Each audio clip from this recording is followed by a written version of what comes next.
Call the December 2024 meeting of the Knox County Board of Zoning Appeals to order. Madam Clerk, if you would call the roll. Curtis Brown. Here. Jonathan Repass. Here. Doug Lloyd. Here. Ashley Williams. Here. Cecil Anderson. Here. John Elliott. Here. Sherry Garrett. Present. Rebecca Longmire. Here. Paul Huff. Here. 9 members are present. We have a quorum. If you would stand and join me in the Pledge of Allegiance. I pledge allegiance to the flag of the United States of America and to the republic for which it stands, one nation, under God, indivisible, with liberty and justice for all.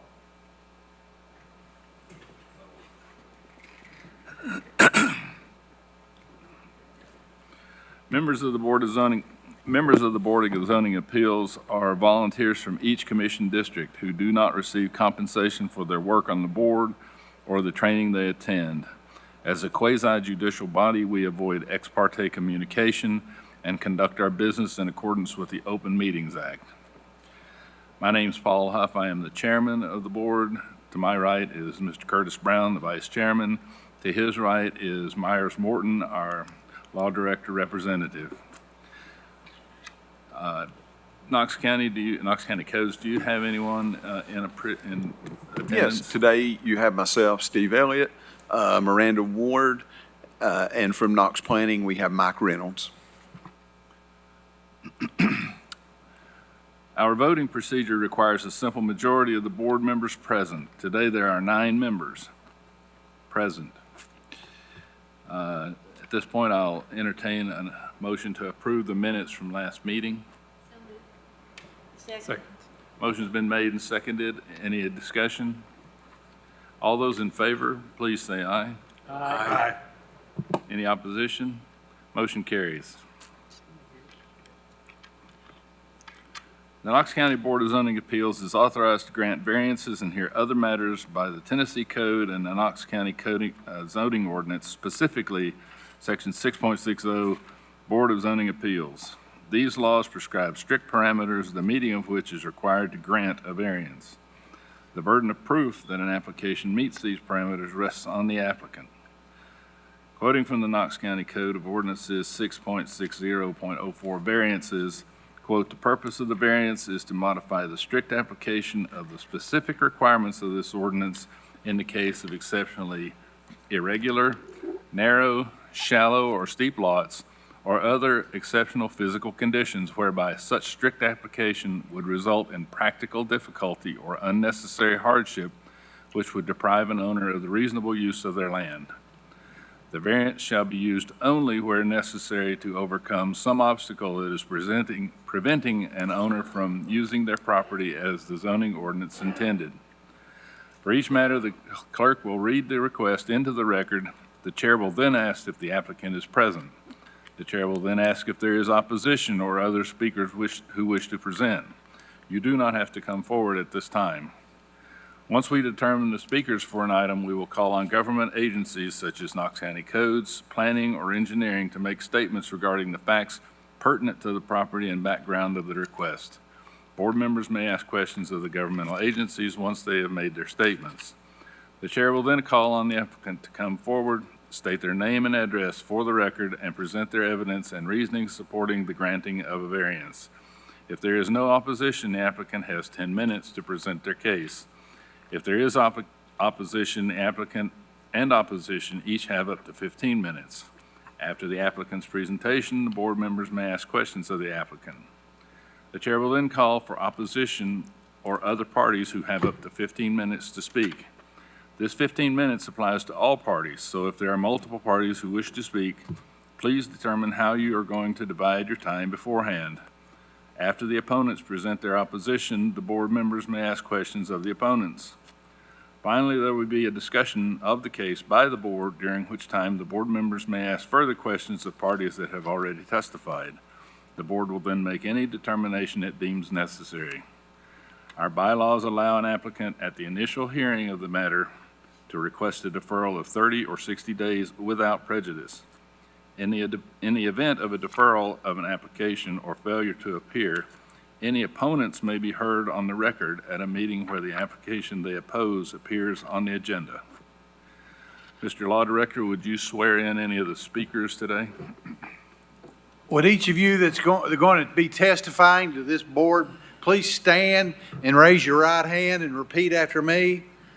I swear to tell the truth, the whole truth, and nothing but the truth, so help me God. Thank you. Are there any changes or corrections to the agenda? There is none. Okay. If we will start with agenda item 4A, if you could read the item, Madam Clerk. 4A is a request of Nick Whitehead for waiver to extend the current CA zoning line 100 additional feet to include back portion of the parcel. The property is located at 7117 Chapman Highway, CLT map 137, parcel 179. Property is zoned CA and AG in the 9th Commission District. Is the applicant present?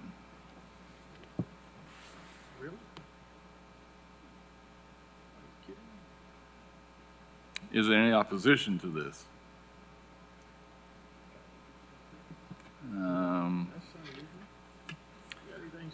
You have anything, Steve? Statement from codes? No, not at this time. Any question? Well, since They're not here, pass this I think this one would require a deferral of 30 days automatically.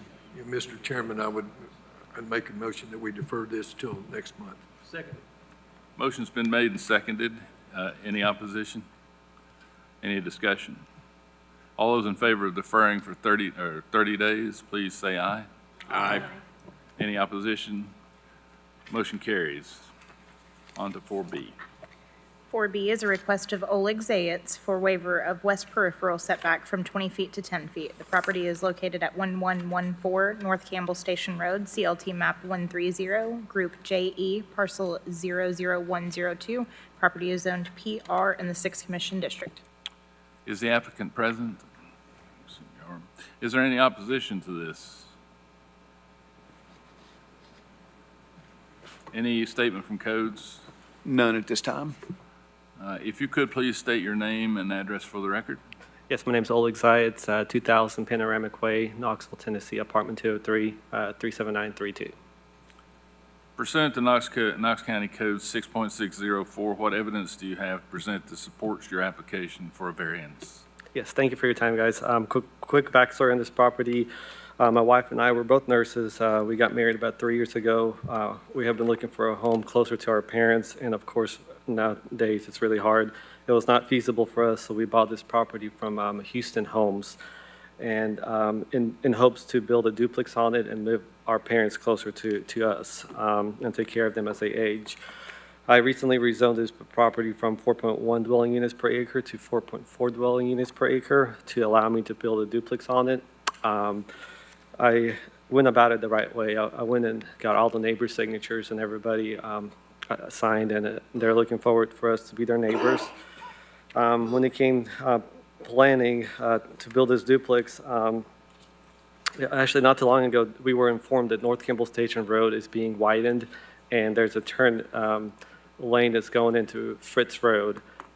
So because of that, they went and put in new utility poles,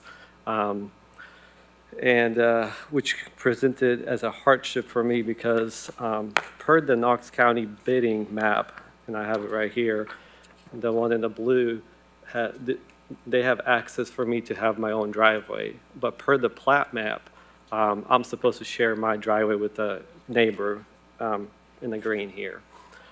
So when I was talking to a utility engineer, he said we had no idea. He said that per our maps, you have your own driveway. So they literally put that pole right between me and my neighbor where my driveways were supposed to be joined to join together. So with that hardship, I'm requesting this variance to decrease the peripheral setback on the west side from 20 feet to 10, and in hopes that we can just push my duplex over and gives us more room, to about 10 feet, to have easier access and plan the driveway to the duplexes. If you look at this picture I got here, this is my property, and on the west side is a retaining pond. So the decreased variance peripheral setback should not affect any neighbors. It's just strictly going to benefit me to tie in my driveway to the neighbor's driveway so we can get in and out of the duplexes easier. Thank you for your time. Any questions for this applicant?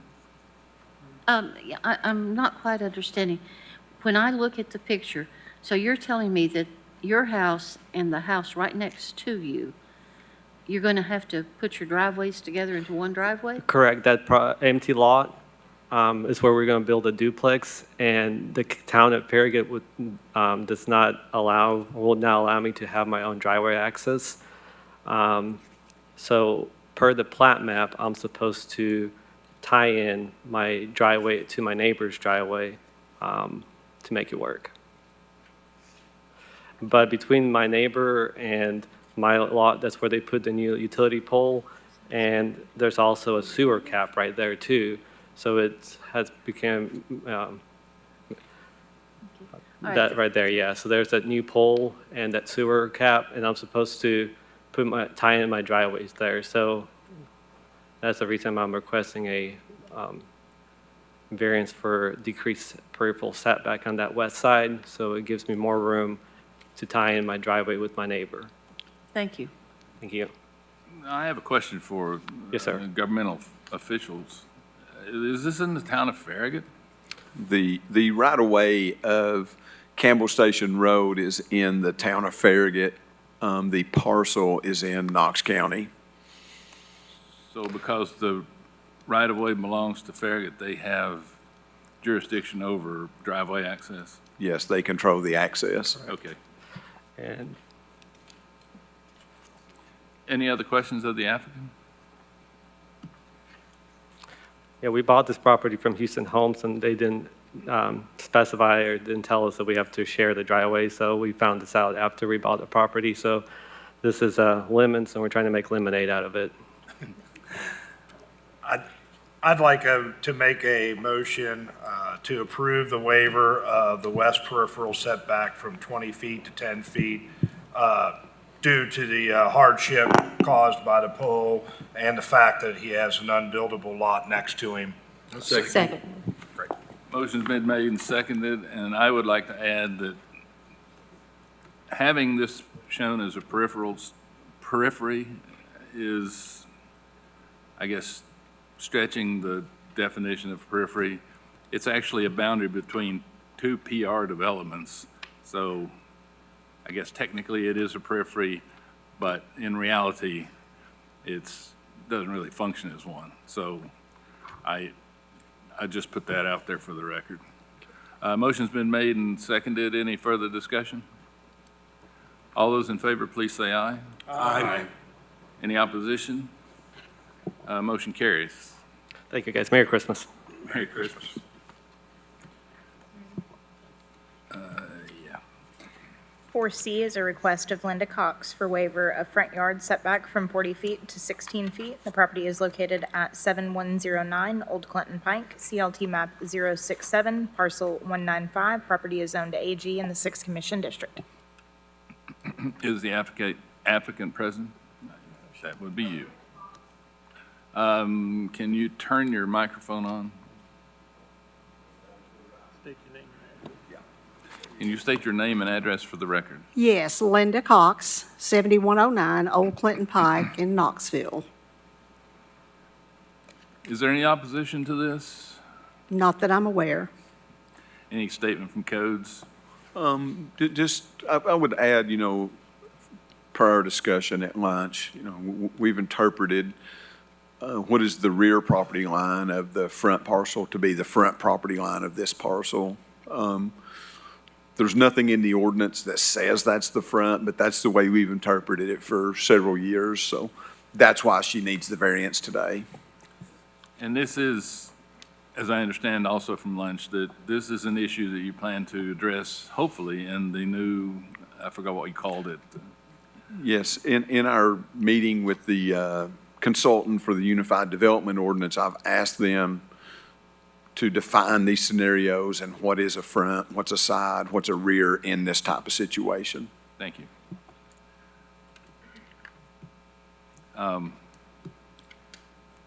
I'll let you state your case. Okay. It's pretty obvious, but go ahead. Well, thank you. Yes, what he just said, I don't know your name, but I appreciate your comments. We have a difference of opinion, in my personal opinion, of where the 40-foot setback versus the 10-foot side setback would be in this case. I am a widow. My husband would normally take care of these things. I bought this property after he passed about, 4 years ago this month. And it was 3 pieces of property, and it was all on one deed. In other words, the purchase price was for the entire 8 acres of land. So my house actually, as you can see, sits in the middle of the 8 acres. There was an existing building on the property when I bought it. It was old and dilapidated. You can see that, I think, somewhat there in the picture. What I'm proposing to do is simply just replace it. I'd like to put a garage down there, and yes, it does have some small living quarters. It is an oversized garage for storage primarily. The living quarters was my idea in case I have family from out of town that need to stay overnight. My house has 3 bedrooms, but 2 are used and 1 is an office. So that was my intent. I had no idea that I would have an issue with a 40-foot setback. It would really cause me a lot of hardship. I couldn't use the property the way that I would want to use it, as you mentioned earlier. If I were to have to move that up into the ridge area, it goes up a steep incline up to actually the top of the back property there is Beaver Ridge, I believe, is what it's called out there in the North Knoxville area. So it would cost quite a bit of money to move trees and dirt. It would just really cause me a hardship financially and otherwise. So I would really like to ask for your variance today. I do own all the property in the front, in the back. It's 3 separate parcels, but it was all on one deed. And, I have control of all of that. I'm not infringing on any neighbor. I don't see that there's an issue. I would like to have the 16-foot setback, which is above the 10-foot setback the surveyor had originally put on the request. Thank you for your time. Yeah, I appreciate that. I have further questions for codes now. My interpretation of what I just heard was this is going to be a garage apartment. Yeah, she has 2 acres, so her lot area will support 2 dwelling units, so a garage apartment is fine. Does that change the setback requirement? It does not. Thank you. Since there's no opposition, I guess I will entertain a motion to approve. Yeah, I'd like to make a motion to approve the waiver for the front yard setback from 40 feet to 16 feet due to the very steep land and topical conditions. It's really the only place the structure can be built. Second. Motion's been made and seconded. Any further discussion? All those in favor, please say aye. Aye. Any opposition? Motion carries. Thank you. Thank you.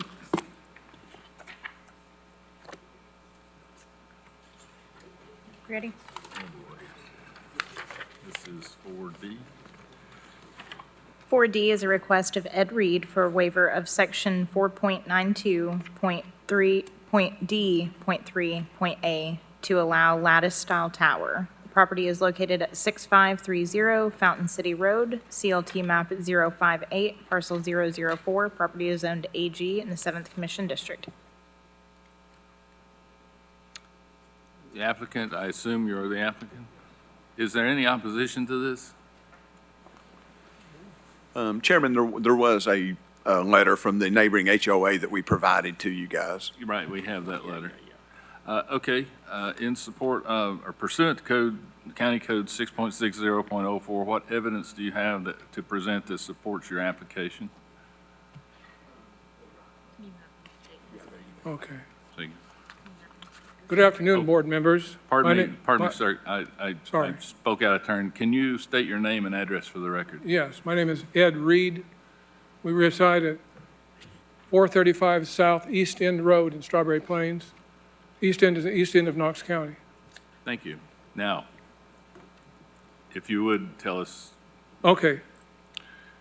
My name is Ed Reed, and I'm here today representing the North Knoxville Seventh-day Adventist Church and a subgroup of our church board, the North Knoxville Health Education Center. On July 5 of this year, we were granted final approval and a construction permit by the Federal Communications Commission to build a low-power FM broadcast station on our property. Low power in our case means 62 watts. Since the 50-foot tower was recommended by our broadcast engineer, the last step in the FCC approval process was to complete a review of the National Environmental Policy Act. We hired a Dynamic Environmental Associates Incorporated to conduct this study for us. This study took 3 months to complete and generated a final report of 300 pages. The conclusion was that the 50-foot tower on our property would have no negative effect on the environment or the community. The last step before we begin construction process, of course, is to talk with the Knox County Code Administration. And so we begin that process by asking for a variance in the section. What we're talking about is the wireless communication facilities, which is Code Section 4.92 D3A, which calls for new towers to be a monopole design. That would be like a streetlight pole, just a round pole. And we're hereby asking for approval to use a lattice-style tower as follows. The size is a Roan brand model 55G 50-foot self-support tower. And the reason for this is because, well, we have several reasons. I'll show you with the first one, the Federal Communication Commission, the review of the National Environmental Policy Act, and our broadcast engineer have all approved a 50-foot self-supporting lattice-style tower for our low-power FM radio station. You see a picture, I think, before you now of what it's like, a typical ham radio operator type tower, a small tower. Please understand, this is not a 200-foot cell phone tower. This is just 50 feet tall. So I'll tell you a little bit more about that in a second. The lattice-style tower is easier to access and service the antenna when required than as a smooth, round metal pole, which would require the antenna, require the use of a bucket truck for these services. There's one other factor, and there's two other ones I'll share with you. The third one is the cost differentiation. The lattice tower would cost us $10,500. We have a quote for that, and that was in our budget. But when we came to Knox County, we find that the code calls for a monopole. It's a type 2 monopole, which means that the type 1 has the antenna inside of it. This one, the antenna would be attached to it. But the cost of the monopole, $15,625, 50% more than what we had budgeted for in that item. We recognize that some folks would feel that in the grand scheme of things, that spending an additional $5,125 for the tower was no big deal. However, when a church is involved, things take on a little different perspective. The revenue stream of our church is from the donations of its members, but we believe that once the funds have been placed in the church account, it becomes the Lord's money. So we're duty-bound to exercise prudence and honesty and integrity in dealing with the spending of the additional $5,000, and that would be more of a big deal in that case. The fourth point I'll mention is that we understand the purpose of the zoning. Section 4.92 of the Knox County zoning regulations regards the appearance of wireless communications and also to preserve the aesthetic character of our community. We believe that these are noble purposes. In fact, without regulations like this, our county would look very different than it does today. We believe that our tower request would be in harmony with these purposes, which are for the following reasons. First of all, there will not be a base station associated with the tower. The associated communication equipment will be located within the church building itself on the property. In addition, and this is probably the most central point, we have 5.9 acres there on the property, and the tower will be located in a heavily wooded section of our property, mature hardwood and pine trees on the south, east, and north sides of where the tower will be located, and the church building and parking area on the west side of the tower. Many of the surrounding trees on our property, mature trees, are 70 to 100 feet tall, so the 50-foot tower would not even stick up through the canopy of the trees. So it would not be change the character of the community at all. That's just a little side. How do you think I guessed how tall the trees were? Well, geometry would tell you by measuring the shadow, of course. But we had a dead poplar tree on our property, and we had it removed about a month ago. And when it was felled down, it measured 90 feet, 93 feet. And the top had already gone out of it, so it would probably been over 100 feet when it was still healthy. Another factor about not changing the character of the community is the tower would not have a light on top. There wouldn't be a light to distract people in the neighborhood. As a matter of fact, one is not required for a tower less than 200 feet by the FAA, as many of you know. I will also mention that this is a little bit unusual, but 50-foot lattice-type tower is the common one used by ham radio operators. And I happen to be a ham radio operator myself and have been for many years and have a current license.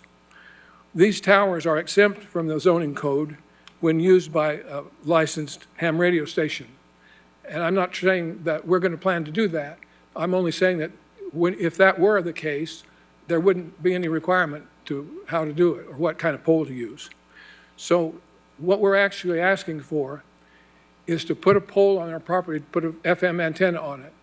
It's going to be 50 feet high, and we're not talking about a higher pole. We're just talking about what does the nature of the pole. Instead of a round cylinder, it's a trifold. It's 17 inches on a side, equilateral triangle, 50 feet high. And this is, of course, easier to service because with a safety harness, you can climb it and take care of things that needs to be done. So I would very much appreciate your consideration of this, that we use a lattice-style tower for antenna instead of a monopole design. Because of the geography of our place with all the woods and so on, it likely will never be seen by any of our neighbors. Some of you know where the property is, and we keep it up nicely with our yard and so on. So thank you for consideration, and I appreciate your service. Any questions of the applicant? I don't have a question of the applicant, but I would like to draw your attention to the fact that a lattice pole is much more environmentally friendly than a monopole, especially for birds and the fact that you can see through it. So it doesn't cause the disruption, I think, that a monopole does.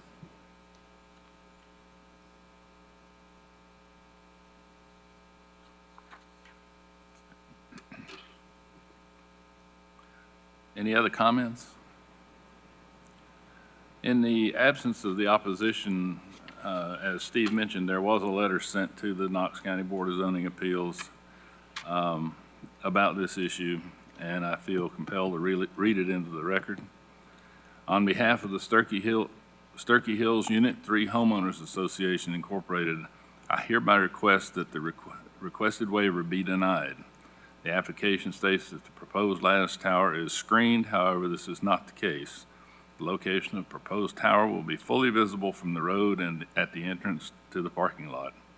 The tower will not be fully screened from trees, and the trees are not all evergreens. The original approved design will be far less of an eyesore. Thank you. This is from Jesse Owens, President of the Sturkey Hills Unit 3 Homeowners Association, 1213 Paxton Drive, Knoxville, Tennessee, 37918.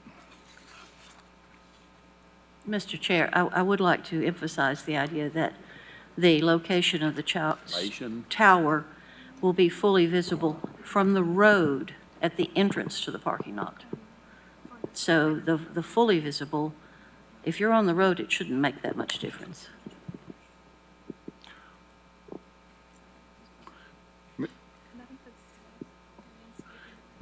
Mr. Chairman, could I interject here? I'm sorry. Even if you approve this variance today, they will still have to get planning staff review, a level 1 review through staff. So there will be landscaping requirements placed upon them by planning staff. That is, we're not looking at today. All we're looking at is the difference between a monopole or a lattice pole. But there are further review and further requirements that will be placed upon them after today's hearing if you choose to grant this variance. And Mr. Chair, I'd like to point out that if a ham radio operator can put up one of these lattice towers, lattice poles, without any question, that it seems interesting that in this particular case, it can't be done.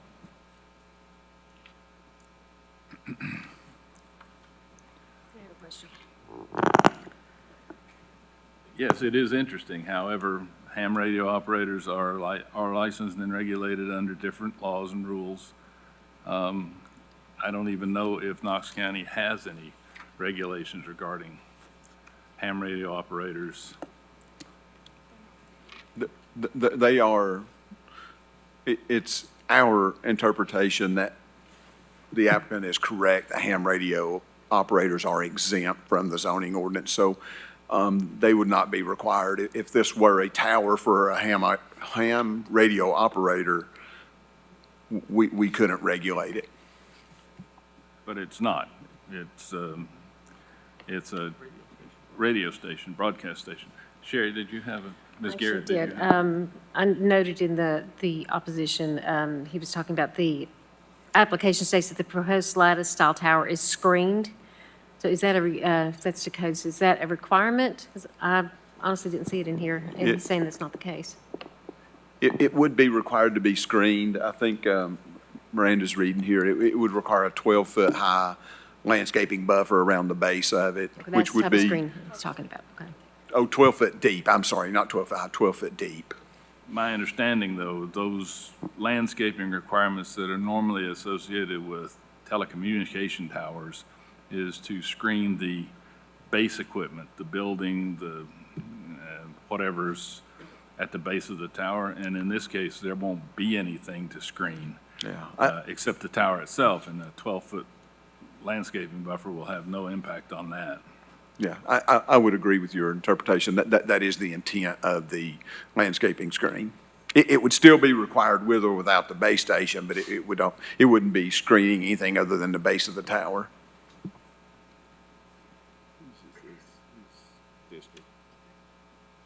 Ms. Garrett? Ms. Garrett, do you have a? I'm still processing. I had a question. So basically, your hardship is mainly financial, is that correct? No, it's also service, the service of it. And in addition to that, in spite of what the letter just said, if you were at the bottom of our driveway, there are trees there. There's a big pine thicket there that's green all year long. You can see, and the driveway actually turns around, so if you're starting up the driveway, you wouldn't even, that's a very good picture of the property. If you look up where the parking area is, to the right of it, right where Miranda's got the pointer, is where the tower would be. And so from the north side, which is the Tommy Schubert Park, there's lots of woods, and from the east side also woods, much of it pine trees, which you can't see through in winter or in summer. What about the south side that looks to be a cul-de-sac with a number of houses around it? Oh, the south side? It's actually I think the south southeast. side is where the road is, but that, Well, it's the southeast, I don't know. okay, yes, sir. We haven't had any opposition from those folks at all. In fact, many of you are probably involved with radio, but University of Tennessee has 100,000 watts of FM power. We're talking about 62 watts. It's barely, you have to intentionally find it.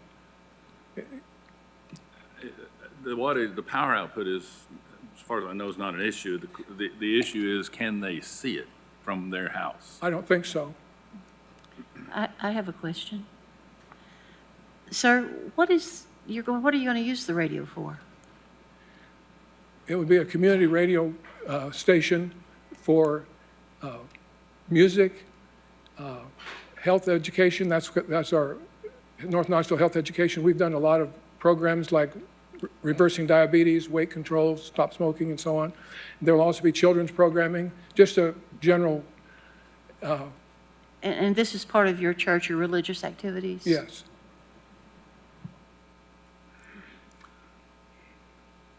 Currently, there's no restriction on the use of the property between the cell tower and that group of homes on the cul-de-sac.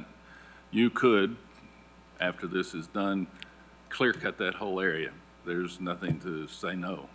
And even if the church doesn't, whoever acquires this property at some point down the road could and clear cut the property, in which case everybody will be able to see this tower.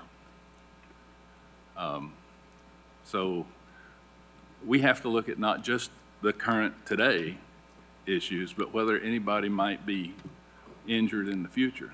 I understand that, sir, but whether or not the pole's a monopole or a lattice pole, that's all we're talking about today, isn't it? Yes, monopoles being more aesthetic than lattice poles. According to the regulations, the laws on the books. I don't have an opinion personally one way or the other. Sure. But the law is written that they need to be monopoles. And I'm sorry, I personally haven't heard a compelling reason to go against that law. I'm going to go ahead and make a motion. Go ahead. Because honestly, I agree with you. I don't see a compelling motion. We really can't take finances into consideration when we're, looking at variances. And a lattice-style tower, while it may be easier to service, a monopole tower still is not impossible to service. So I'm going to make a motion to deny the application for a lattice tower due to no compelling reason to meet the criteria for variance. Motion's been made. Is there a second? Second. Made and seconded. Any discussion? All those in favor of denying this variance request, please say aye. Aye. Any opposition? I am opposed. I believe it's 8-1. I believe the county is 8-1 in favor of denying the application, so I'm sorry, but we can't support your application. Thank you for your time.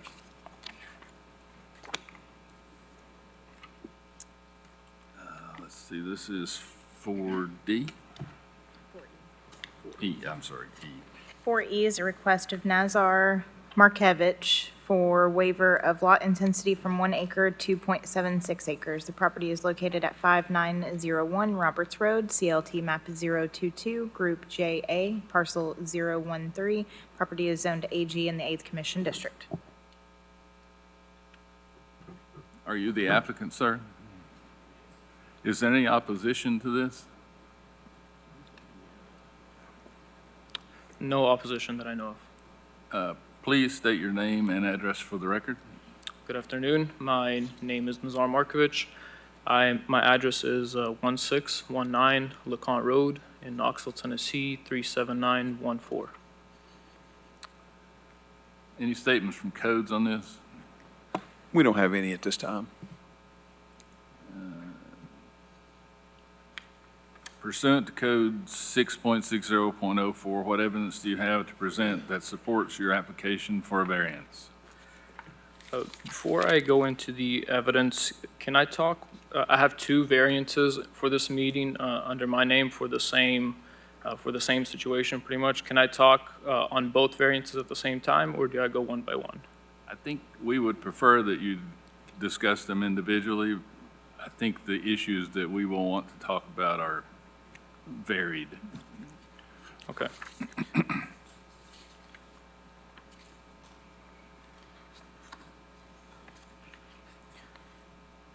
Okay, so for the first variance application for 6.5, this is for the waiver of lot intensity from 1 acre to .76. This can be on 5901 Roberts Road. So this property belongs to New Liberty Baptist Church. Currently, the total property, the property size of the church is 2.47 acres. So this is a plot this is the plot from 2008. So I'll give a little bit of backstory on this situation. So back in 2008, New Liberty Baptist Church, they purchased this back piece of property from a neighbor because they were a fast-growing church in 2008, and they were getting too big for their building. So they purchased that property with the intention to, in the future, either have additional parking or maybe even in the future to add an additional building back there. Then, unfortunately, over the years, their congregation got smaller, and currently, as their congregation stands right now, it's about, I spoke with the pastor, he said it's about 30 to 40 members, and he's not really seeing any growth in the congregation. So what this back property has become is pretty much just a burden to the church. It's extra maintenance for them, it's extra cost for them, and they really have absolutely no use for the property anymore. So the church has decided to sell the property.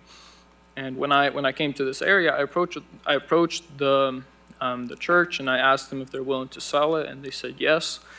And they said that all they're wanting is, if you can pull up the other plot from Neil, this one, yes. So they're asking for a little diagonal section. So if you see it's labeled as proposed lot line, they're asking for a little diagonal section because they have a trailer back there. And initially they wanted to go back to the original lot line that they had in 2008. But they have a trailer that they put there, and they're using it as a storage trailer right now. And they just wanted a little bit of a diagonal section because the trailer doesn't have any wheels right now, and they have no means to move it. So they're wanting that diagonal section, and so the reason the church isn't wanting a full acre is because, first of all, it's going to be a big burden for them to have all that extra land that they're not going to be using. And then also probably the bigger reason is I would like to in the future put a structure on this lot 1R-1. If you go back to the deed or the plat, so if you can see on the northeast side, there's a 20-foot sanitary sewer easement, and then on the west side of the property, there's another 20-foot drainage easement. So if the church is getting a full acre of property per their lot, it's going to take into pretty much most of the buildable space. So if we're looking at all the setbacks that I need to adhere to, and along with the drainage easements, the house that I put is going to be pretty much way down the hill on this new property. So the reason I'd like to do it by the proposed lot line is just so I have the buildable space on this property.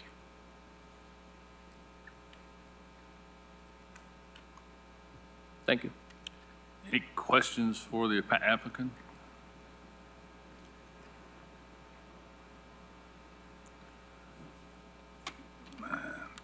So you're here representing yourself, but also representing the church, is that correct?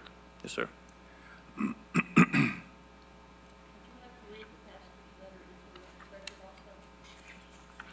It's already, well.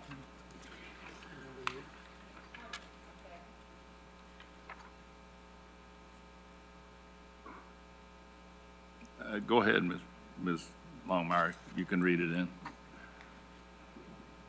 All right, this is a letter from Keith Buckner, who is the pastor of New Liberty Baptist Church, 5901 Roberts Road, Coreyton, Tennessee, 37721. Pastor Keith Buckner, on behalf of the members of New Liberty Baptist Church, hereby gives permission to apply for a lot variance on parcel 0221A013. Pending approval of this variance, the size of the church's lot will be reduced to 0.76 acres, and the remaining land will be sold to Nazar Markovich. So just so I understand the math here, in order to be compliant with the zoning requirements, the church would only need to add 1/4 of an acre to the .76 that you're proposing in order to get a full acre. And they're not willing to do that? I don't have a word on whether they're willing to get that full acre or not.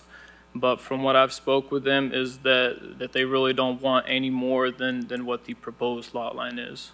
I've spoke with Keith Buckner repeatedly, and he said all he wants is that little lot line that's just past that trailer, the storage trailer. I would give you some history of that, and perhaps, Steve, you might remember, we did do a variance on New Liberty Baptist Church as far as the rear setback, to allow them to encroach on the rear setback. That was several years ago. I assume that was before they purchased that lot in the back. What was the original lot line? What did it look like? I can't tell from here. If you can see on the map there, it says old deed line, that was the old property line, Is that in our package? or, yeah. Can you zoom in on that? I'm hard of seeing. There, you can see it now where it says old deed line. That was, Right. and actually the church was on a very small lot. You can see 2 old deed lines there that, I guess when they bought the property, they made the lot wider and, they purchased that rear property, it looks like. That church was built long before codes bothered with anything out in the county, I think. That was a parcel that was probably created by deed that, we wouldn't have allowed a plat to be recorded on that today, so. I frankly, I haven't heard a compelling reason not to require the church to maintain a 1 acre lot, other than the fact that they don't want to be burdened with the maintenance of it. It could be done fairly easily, I think. I'm not at liberty to figure that out for you, but I know any good surveyor could. And I think if you worked with the engineering department, they might be able to help you figure out what could work there. As far as if you did that, then we don't have an issue. If the church maintains a 1 acre lot, then this variance request is not necessary. Well, I guess another issue that comes of this is, so pretty much based on my KGIS measurements, for the church to maintain a full acre, so that north boundary of the church property, you'd have to extend that pretty much just going along it all the way to the 20-foot drainage easement. So I was just based on the property, the property just slopes up on a hill, and my intentions were to place a house kind of on top of the hill, and with with having a boundary there, I would have to be putting the property just down in the valley, and there's just a lot of drainage that goes down there. There's a drainage that goes down where that easement is, and then on the other side through the north property as well. And I really didn't want to go that deep into a valley with a structure.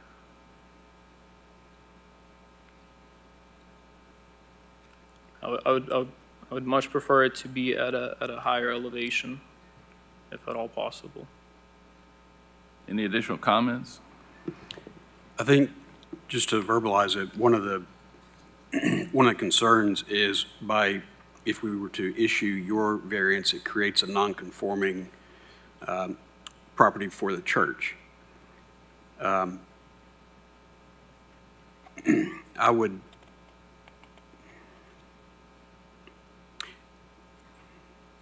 I would like to see the church, if possible, I'd like to see you go back to the church and see if it's at all possible, if they would consider maintaining 1 acre, and then come back to the board. Just my thoughts.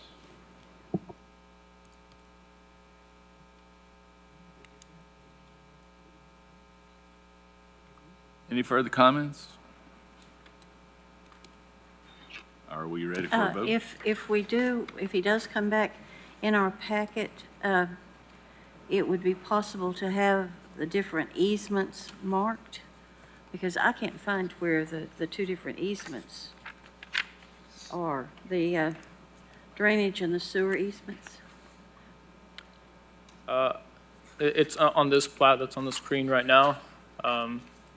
If you look at it on the two sides, on the west and east side, there's the 20-foot. I understand, but I was looking in our packets, and we don't have that particular Okay. drawing. And for that reason, I'd like to make a motion to postpone it for 30 days to allow us to get the information about the easements, and also to allow you time to talk to the church about how, if possible, they could make their 1 acre. Second that. Are we doing it for both, or are we just this one Just this one. agenda item? Just this one agenda item. Okay. I think the next agenda item will be a little easier to deal with. Motion's been made and seconded to defer this for 30 days without prejudice. Any further discussion? All those in favor, please say aye. Aye. Any opposition? Motion carries. We'll see you again in 30 days, hopefully with some more information from the church. And it would be helpful to have somebody here from the church, if possible. Okay, I can arrange that. Thank you. Okay, moving on to 4F. 4F is a request of Nazar Markovich for waiver of lot intensity from .79 acres to .67 acres. The property is located at 5911 Roberts Road, and the item description is the same as the last.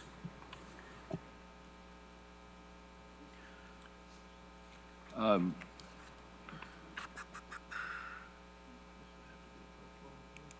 don't think so.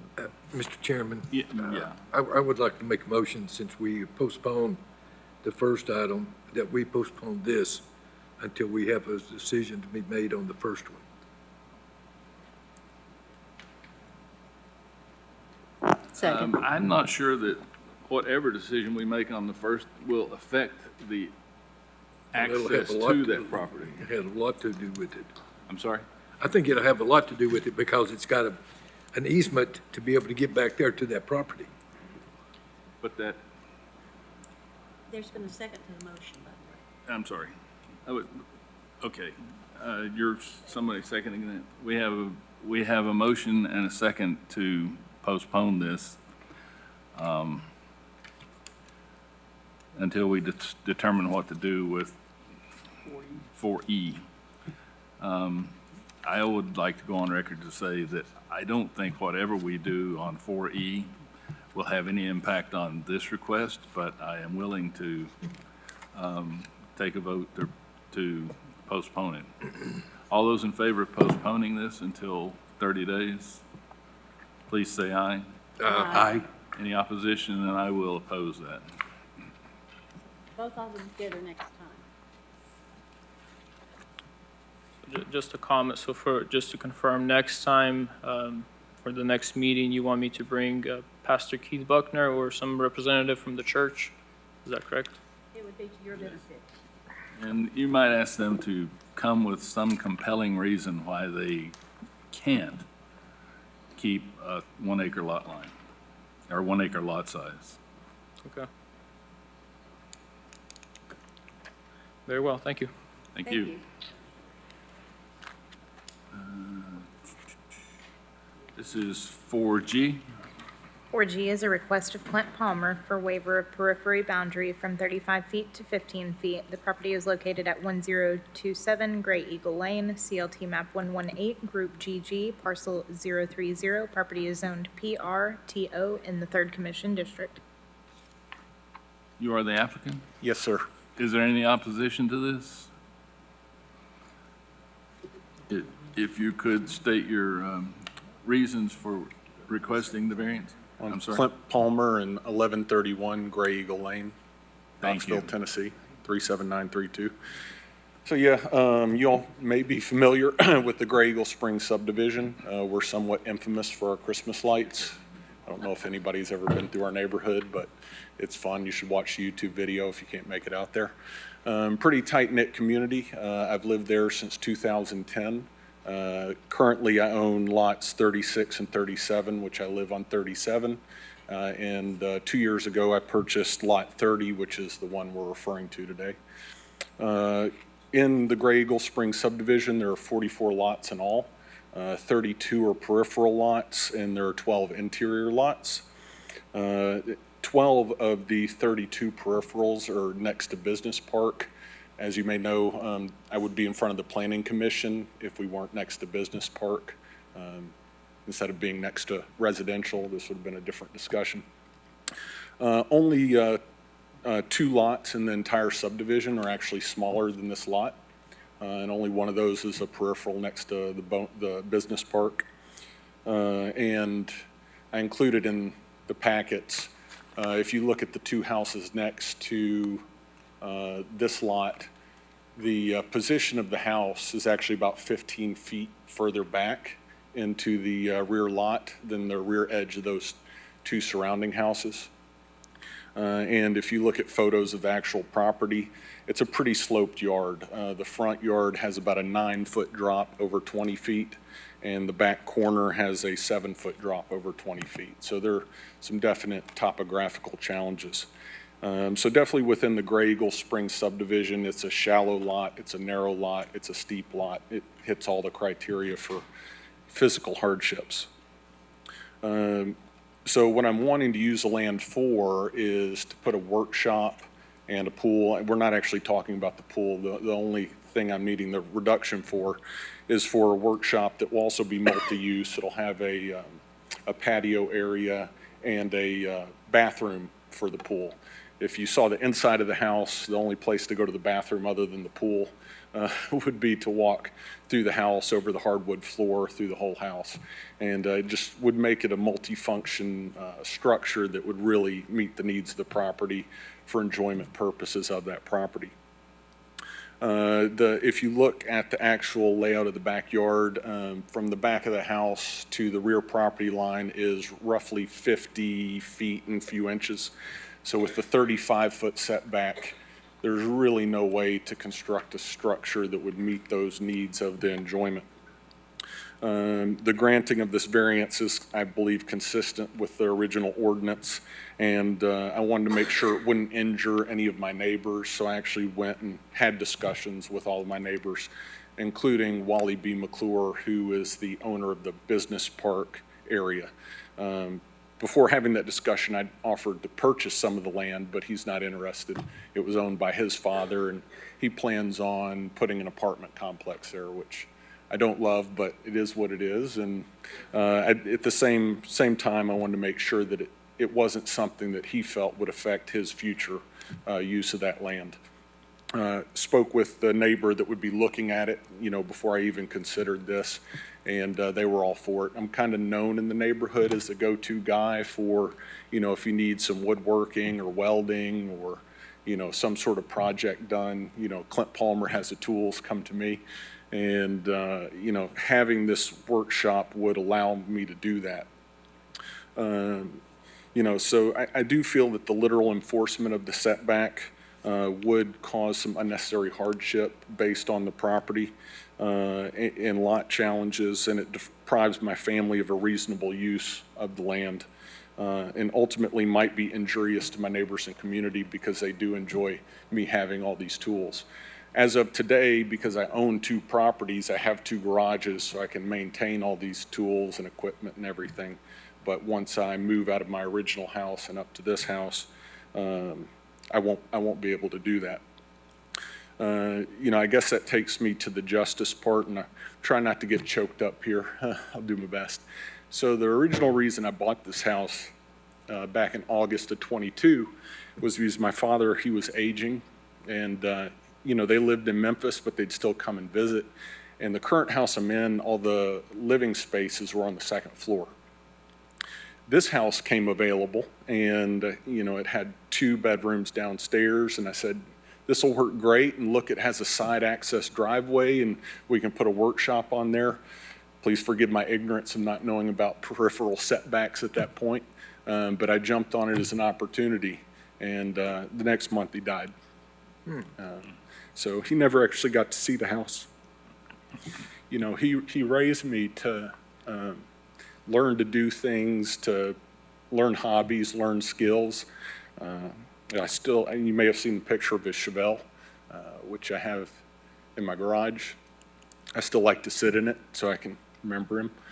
And I need a place to store that. You see my 12-year-old daughter there, and trying to raise her with the same kind of inspirational legacy that he gave to me, learning how to do things and activities. And this workshop would really mean a lot to me in doing that. So that's all I got. Thank you for your time. Coach, do you have something to add to this? I do. As we talked about in the agenda review, the only infrastructure that I see off of the design plans for this subdivision was along his back property line. There was supposed to be a swale to convey the water down to the detention pond. So the only ask that Knox County would have, if you choose to grant this variance, that we stipulate he must maintain that swell along the back of his property line. And other than that, we have no opposition to this request. Yeah, that swale in the detention pond or retention pond, the retention pond appears to be number 2 on lot 36. Yes, that's correct. The water would flow I'm going to say the north, back towards Bob Gray, I believe that is. So there's a swell along. Can you zoom in on 36, please? I own that lot. Yeah. Actually, I own. Yeah.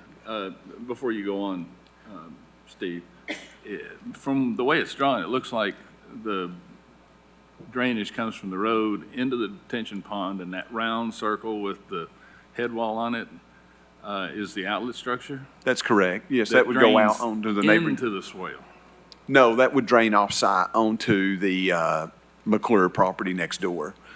Along the back of his lot, there's a swale that picks up the surface water off of these lots and takes it into that pond. Okay.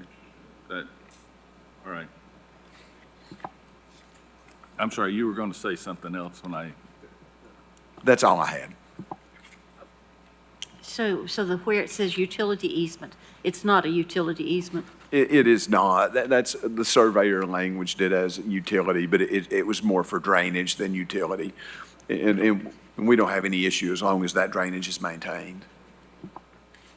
Would you be able to maintain that drainage? Not only would I maintain it, but I don't propose to put anything onto that easement. I'm maintaining the 15 feet.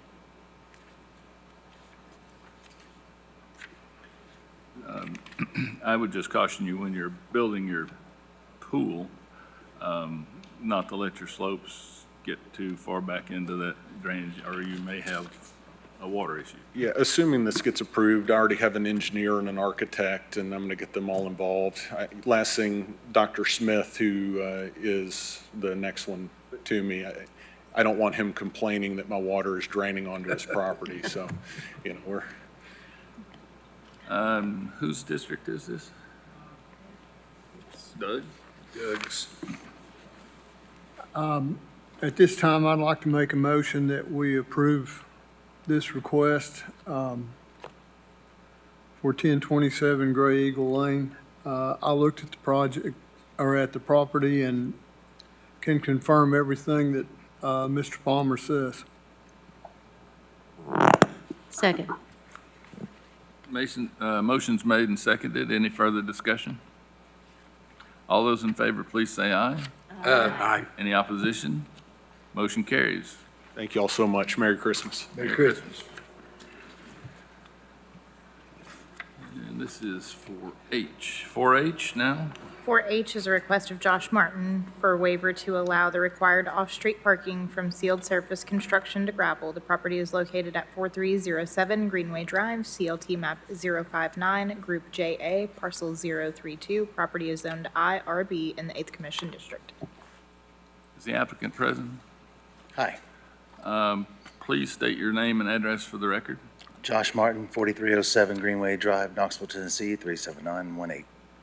Any statement from codes? We don't have any at this time. Well, I'm going to ask you in a minute why we require sealed surfaces instead of asphalt. Just be thinking about it. Okay. I have your reason, straight out of the zoning ordinance. Please continue and tell us the justification for the variance. Okay, it's not designed that way. It's already gone through planning for the site. It's designed for pug on top of gravel, except for the ADA parking and the egresses, which is going to be concrete. If we put asphalt down, all it's going to do the first 3 months is going to leak oil and gross all the way down the hill. First week it's over 90, it's going to be gone. All the trucks we have on it will destroy it. If you've ever been down Middlebrook Pike, any places where you see heavy trucks, it's going to destroy it. There's nothing I can do. There's no heavier top on it we can put on it. It's going to, as soon as it gets 90 degrees and you park a truck on it for an hour, you've basically put basketballs into it. More that happens, more it tears up. This time next year it'll be gone. And we putting gravel down.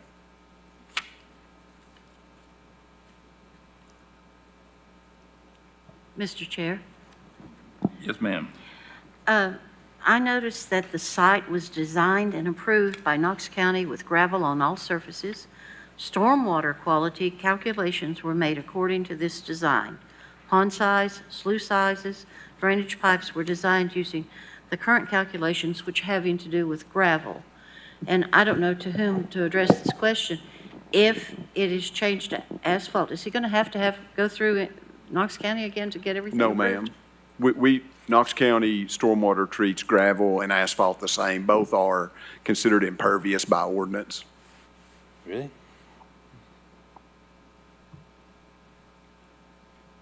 And that was done intentionally because, and this is reverse of what we normally see.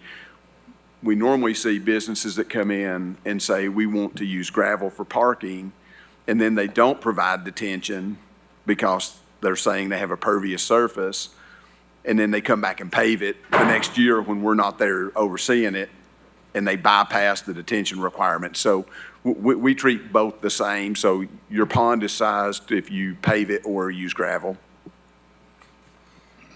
I was told differently by Amanda Berkey. He was told differently, and I don't want to get deep into the engineering of it, but a asphalt parking lot would be considered like a curve number of 92 for the amount of runoff it generates. We give them a small credit for using gravel down to like 82 or 83. I can't remember that number off the top of my head. But the difference between the two is very minimal. The pond size would not increase drastically off that curve number. Well, There's no room to increase the pond size. There's I've no been room to swales. dealing with runoff for a long time, and basically what it is, it's a matter of time and concentration. So it's a minimal impact. That's correct. We treat, the paved surface has, I think it's 92, and the gravel surface is treated as a 85, but a wooded surface or a grass surface would be treated as like a curve number of 40. So there's not that much difference between the two. And so there would not be an increase in runoff? Sort of? By our ordinance, the gravel and pavement produce almost the exact same runoff volume. So he would not have to increase the pond size, sluice sizes, drainage, anything like that? It would be minimal, very minimal. But the issue in the, well, there are two issues, I guess, in the ordinance 3.51.06, being a sealed surface versus an unsealed surface. Asphalt being a sealed surface, I assume you would agree that's Yes, correct? Yes. And gravel is not a sealed surface. correct.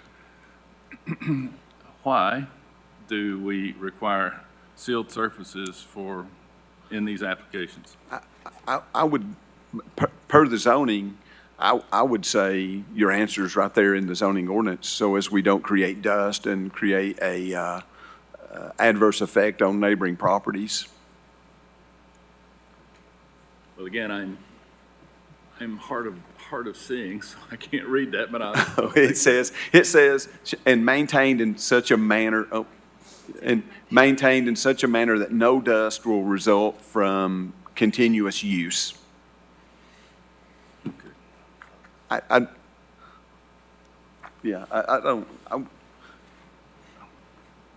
don't know that I agree with that, but that is the ordinance that I've dealt to deal with. We're So- planning on putting PUG on top of it, which is a compressed, it just doesn't have what I was told, the absorption, has more absorption than the asphalt, way less expensive as well. I'm not, you said pub? PUG, P-U-G, Pug mix, which is Pug mix, gravel. Yeah. yes, Yeah. compressed Gravel, a gravel, lot of fines, pretty much, hard road. well, it's essentially crush or run with, Well, that's what we're gonna do on the road anyway. right. But that's not a sealed surface, and it creates dust. And that's what we're trying to avoid by this ordinance. But we're gonna have that on the road, and the parking area is such a small area, plus the cost prohibitive. I mean, the asphalt's 20 times as much as PUG, and it will fall apart yearly. We have 18-wheelers in there, 6 a day, 5 a day, 4 days a week. I've seen 18-wheelers driving on asphalt roadways years and years and years between failures. Destroys them. After 10 years, I'm not sure why your roadway would be any different if you designed it and built it to those standards, but never mind. I mean, that's a question. Who has a question?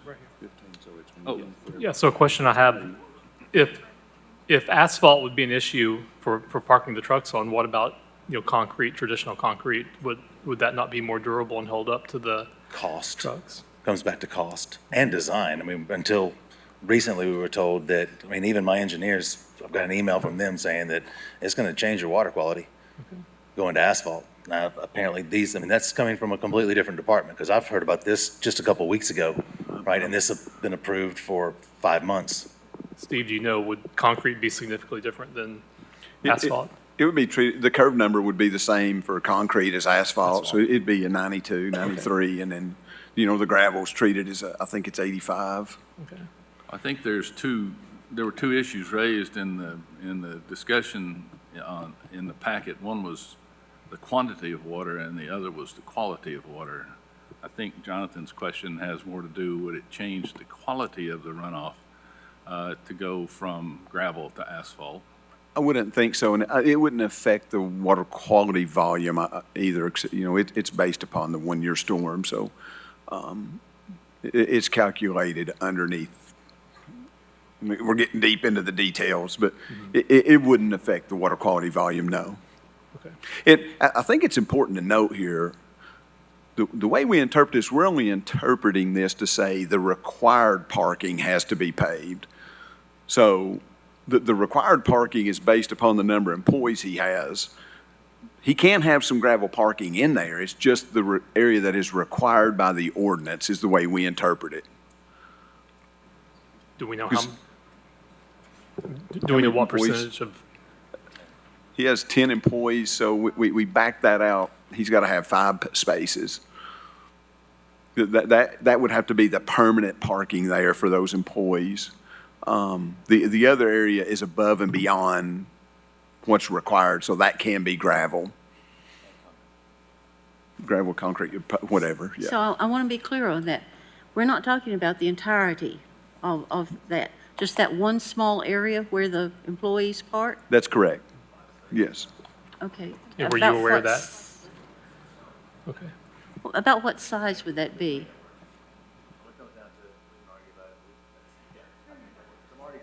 Oh, turn your mic on, you can't, somehow your mic went off. I'm sorry.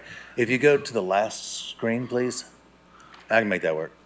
So you look at each side, So the shaded area in the corner, that's the ADA parking, so that's already concrete, so all I gotta do is bring it out a little bit more, and then two more spaces. That'll be out of the roll of the trucks. My main problem was, as you see where the second door is, all of that area being paved, that would be destroyed. So Yeah, and you it's- really don't need a variance then? You No, just, I'm good now. you're good? I just Well, need a that permit. is Please.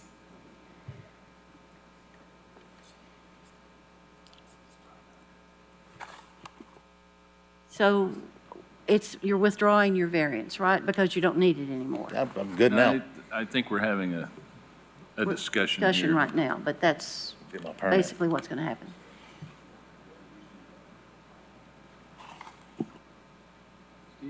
No change, Steve? No, we're good. Thanks. Just the 5 spaces would have to be paved. I think we have to have a motion to, I so move Delete. to withdraw. Second. motion's been made and seconded to withdraw this application. And since he was functioning without the information he needed, would it be possible to at least do a portion of his funds back? I would leave that up to the pleasure of this board. If you guys want to make that as part of the motion, we'll do it. Well, I think since he was unaware of what was actually being asked, I think it's only fair to return what he has paid into. So are you making a substitute motion? I to- made an addition to my motion.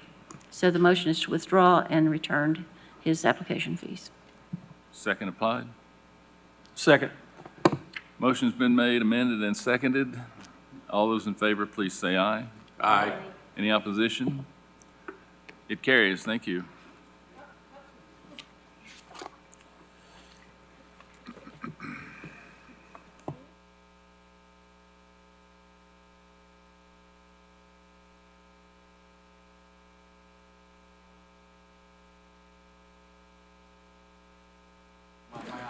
We need to have a motion. I make a motion to adjourn the meeting. Second. All Make those a in motion favor, to have a Merry Christmas too. all those in favor, please say aye. Aye. We're adjourned.